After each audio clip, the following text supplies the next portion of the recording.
ಕಟ್ಟಿದ ಮನೆಗೆ ಬಂದು ಅಧಿಕಾರ ಅನುಭವಿಸಿ ಹೊರಟರೆ ಹೇಗೆ? ಅಧಿಕಾರ ಅನುಭವಿಸಿ ಜಾರಿಕೊಳ್ಳಬೇಡಿ ಸಿದ್ದರಾಮಯ್ಯನವರೇ. ಸಿದ್ದರಾಮಯ್ಯನವರಿಗೆ ಟಕ್ಕರ್ ಕೊಟ್ಟ ಮಾಜಿ ಸ್ಪೀಕರ್ ರಮೇಶ್ ಕುಮಾರ್. ನಮಸ್ಕಾರ ವೀಕ್ಷಕರೇ, ಸುಪ್ರೀಂ ಟಿವಿ ನ್ಯೂಸ್ಗೆ ಸ್ವಾಗತ. ನಾನು ಅಶ್ವಥ್. ವೀಕ್ಷಕರೇ, ರಾಜ್ಯದಲ್ಲಿ ಸದ್ಯಕ್ಕೆ ಈಗ ಸಿದ್ದರಾಮಯ್ಯ ಅವರ ವಿಚಾರವೇ. ಸಿದ್ದರಾಮಯ್ಯನವರು ಯಾವಾಗ ನಾನು ಮುಂದೆ ಚುನಾವಣೆಯಲ್ಲಿ ಸ್ಪರ್ಧೆ ಮಾಡಲ್ಲ, ರಾಜಕೀಯ ಕಲುಷಿತವಾಗಿದೆ ಎಂಬ ಹೇಳಿಕೆ ಇದೆಯಲ್ಲ, ಆ ಹೇಳಿಕೆ ರಾಜ್ಯ ರಾಜಕಾರಣದಲ್ಲಿ ತೀವ್ರ ಚರ್ಚೆಗೆ ಗ್ರಾಸವಾಗಿರುವಂತಹದ್ದು. ಈಗಾಗಲೇ ಒಂದು ಕಡೆ ಸಚಿವ ಸಂಪುಟ ಪುನರ್ರಚನೆ ಆಗಿರುವಂತಹದ್ದು, ಮತ್ತೊಂದು ಕಡೆ ವಿಧಾನಮಂಡಲದ ಅಧಿವೇಶನ ಕೂಡ ನಡೀತಾ ಇರುವಂತಹದ್ದು. ಈ ಸಂದರ್ಭದಲ್ಲಿ ಮಾಜಿ ಸ್ಪೀಕರ್ ಆಗಿರುವಂತಹ ರಮೇಶ್ ಕುಮಾರ್ ಅವರು ಸಿದ್ದರಾಮಯ್ಯನವರಿಗೆ ನೇರವಾಗಿ ಟಕ್ಕರ್ ಕೊಟ್ಟಿದ್ದಾರೆ. ಅದು ಯಾವ ರೀತಿ ಅಂತಂದ್ರೆ, ಸ್ವಾಮಿ ಸಿದ್ದರಾಮಯ್ಯನವರೇ, ಕಟ್ಟಿದ ಮನೆಗೆ ಬಂದು ನೀವು ಅಧಿಕಾರವನ್ನ ಉಂಡು ಮತ್ತೆ ಈಗ ವಾಪಸ್ ಹೋದ್ರೆ ಹೇಗೆ? ಅಧಿಕಾರ ಮುಗಿದ ಮೇಲೆ ನೀವು ಜಾರ್ಕೊಳ್ಬೇಡಿ. ನೀವು ಈ ರೀತಿಯಾಗಿ ಮಾಡಿದ್ರೆ ನಿಮ್ಮ ಇಮೇಜ್ಗೆ ಡ್ಯಾಮೇಜ್ ಆಗುತ್ತೆ ಅಂತಂತೇಳಿ ನೇರವಾಗಿ ರಮೇಶ್ ಕುಮಾರ್ ಅವರು ಸಿದ್ದರಾಮಯ್ಯನವರಿಗೆ ಹೇಳಿರುವಂಥದ್ದು. ಹಾಗಾದ್ರೆ ರಮೇಶ್ ಕುಮಾರ್ ಅವರು ಏನೆಲ್ಲ ವಿಚಾರಗಳನ್ನ ಹೇಳಿದ್ರು? ಅದೆಲ್ಲವನ್ನು ಕೂಡ ನಾನು ನಿಮ್ಗೆ ಹೇಳ್ತಾ ಹೋಗ್ತೀನಿ ಕೇಳಿ. ಮುಂಬರುವಂತಹ ಚುನಾವಣೆಗಳಲ್ಲಿ ನಾನು ಸ್ಪರ್ಧೆ ಮಾಡಲ್ಲ, ರಾಜ್ಯದಲ್ಲಿ ಪ್ರಸ್ತುತ ರಾಜಕೀಯ ವಾತಾವರಣ ಸರಿಯಿಲ್ಲ, ಹೀಗಂತ ಸಿದ್ದರಾಮಯ್ಯನವರು ಹೇಳಿಕೆ ಕೊಟ್ಟಿದ್ರು.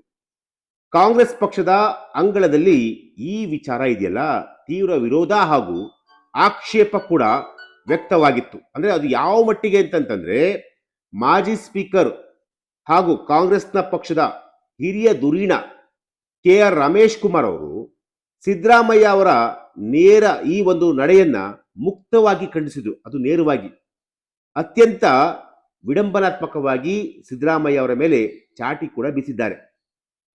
ಅಧಿಕಾರ ಅನುಭವಿಸಿದ ನಂತರ ಈ ರೀತಿ ರಾಜಕೀಯದಿಂದ ಹಿಂದೆ ಸರಿಯುವುದು ಕಿರಿಯ ರಾಜಕಾರಣಿಗಳಿಗೆ ತಪ್ಪು ಸಂದೇಶ ರವಾನೆಯಾಗುತ್ತೆ, ಹೀಗಂತ ರಮೇಶ್ ಕುಮಾರ್ ಅವರು ಹೇಳಿರುವಂತಹದ್ದು.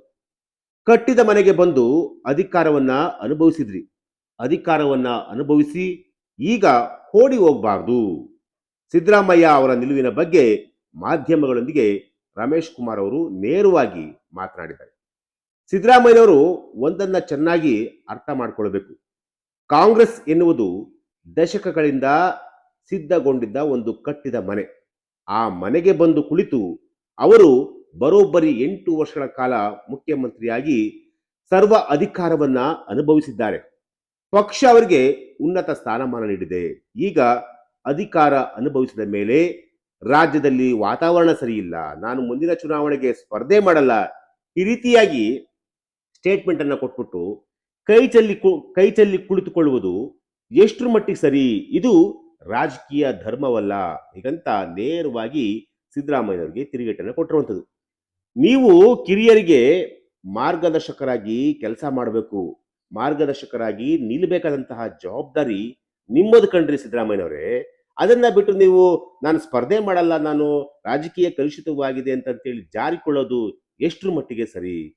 ಸಿದ್ದರಾಮಯ್ಯ ಅವರು 2 ಬಾರಿ ಮುಖ್ಯಮಂತ್ರಿಯಾಗಿ ಸಾಲು ಸಾಲು ಆಡಳಿತಾತ್ಮಕ ಜವಾಬ್ದಾರಿಗಳನ್ನ ಹೊತ್ತು ರಾಜಕೀಯದ ಸಕಲ ಅನುಭವವನ್ನು ಕೂಡ ಅವರು ಕರಗತ ಮಾಡಿಕೊಂಡಿರುವಂತಹ ವ್ಯಕ್ತಿ, ಜೊತೆಗೆ ಅಪರೂಪದ ಸಂಸದೀಯ ಪಟು ಕೂಡ. ಇಂತಹ ಹಿರಿಯ ನಾಯಕರು ಚುನಾವಣಾ ರಾಜಕಾರಣದಿಂದ ದೂರ ಸರಿಯುತ್ತೇವೆ ಅಂತ ಹೇಳೋದು ಎಷ್ಟರ ಮಟ್ಟಿಗೆ ಸರಿ? ಅವ್ರನ್ನ ನಂಬಿರುವಂತಹ ಲಕ್ಷಾಂತರ ಕಾರ್ಯಕರ್ತರಿಗೆ ಮತ್ತು ಹಿರಿಯ ನಾಯಕರಿಗೆ ಭಾರಿ ನಿರಾಶೆಯಾಗುತ್ತೆ. ಕಟ್ಟಿದ ಮನೆಯಲ್ಲಿ ಅಧಿಕಾರ ಉಂಡು ಹೊರಟು ಹೋಗುವುದಲ್ಲ, ಬದಲಿಗೆ ಆ ಮನೆಯನ್ನ ಇನ್ನುಳಿದ ಕಾಲ ನಿರ್ವಹಣೆ ಮಾಡುವಂತಹ ಒಂದು ಜವಾಬ್ದಾರಿ ಸಿದ್ದರಾಮಯ್ಯವರ ಮೇಲೆ ಇರುವಂತಹದ್ದು. ಹೊಸ ಪೀಳಿಗೆಯ ರಾಜಕಾರಣಿಗಳಿಗೆ ರಾಜಕೀಯದ ಪಾಠವನ್ನ ಹೇಳಿಕೊಟ್ಟು ಮಾರ್ಗದರ್ಶನ ಮಾಡುವುದು ಅವರ ಕರ್ತವ್ಯ ಕೂಡ ಆಗಿದೆ, ಹೀಗಂತ ರಮೇಶ್ ಕುಮಾರ್ ಅವರು ಸಿದ್ದರಾಮಯ್ಯನವರಿಗೆ ಒಂದು ಕಿವಿ ಮಾತನ್ನು ಕೂಡ ಹೇಳಿರುವಂತಹದ್ದು. ಪಕ್ಷದ ಸಂಘಟನೆಗೆ ಸಂಪೂರ್ಣ ಸಮಯ ಮೀಸಲಿಡಿ.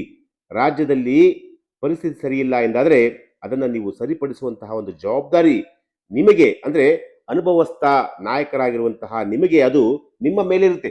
ಅದನ್ನ ಬಿಟ್ಟು ಸವಾಲುಗಳಿಂದ ಓಡಿ ಹೋಗುವುದು ಸರಿಯಾದಂತಹ ಕ್ರಮವಲ್ಲ. ಅಧಿಕಾರ ಇದ್ದಾಗ ನೀವು ಎಷ್ಟು ಸಕ್ರಿಯರಾಗಿ ಕೆಲಸ ಮಾಡಿದ್ರೋ ಅದೇ ರೀತಿ ಅಧಿಕಾರ ಇಲ್ಲದಾಗಲೂ ಕೂಡ ಅದನ್ನ ಅಷ್ಟೇ ಜವಾಬ್ದಾರಿಯಿಂದ ಪಕ್ಷವನ್ನ ಮುನ್ನಡೆಸುವಂತಹ ಒಂದು ಜವಾಬ್ದಾರಿ ನಿಮ್ಮ ಮೇಲೆ ಇರುತ್ತೆ ಸಿದ್ದರಾಮಯ್ಯನವರೇ.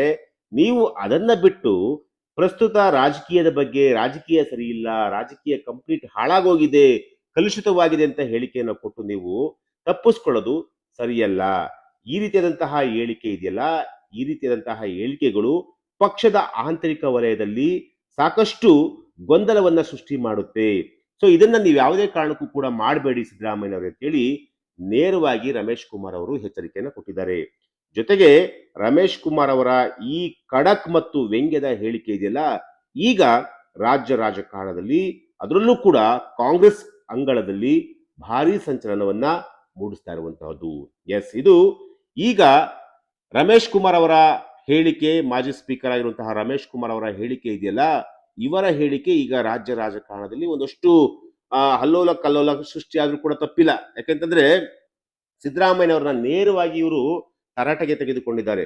ಸಿದ್ದರಾಮಯ್ಯನವರಿಗೆ ನೇರವಾಗಿ ಟಕ್ಕರ್ ಕೊಟ್ಟಿದ್ದಾರೆ. ನೀವು ಮಾಡ್ತಿರುವಂತಹದ್ದು ಸರಿಯಲ್ಲ, ಎಲ್ಲವನ್ನೂ ಅಧಿಕಾರವನ್ನು ನೀವು ಅನುಭವಿಸಿದಿರಾ, 8 ವರ್ಷ ಸಿಎಂ ಆಗಿದ್ದೀರಿ, ಅಪೋಸಿಷನ್ ಲೀಡರ್ ಆಗಿದ್ರಿ, ಸುಮಾರು 20 ವರ್ಷ ನೀವು ಕಾಂಗ್ರೆಸ್ ಪಕ್ಷದಲ್ಲಿ ಇದ್ದಂತಹ ಸಂದರ್ಭದಲ್ಲಿ ಎಲ್ಲವನ್ನೂ ಕೂಡ ನೀವು ಅನುಭವಿಸಿದ್ರಿ.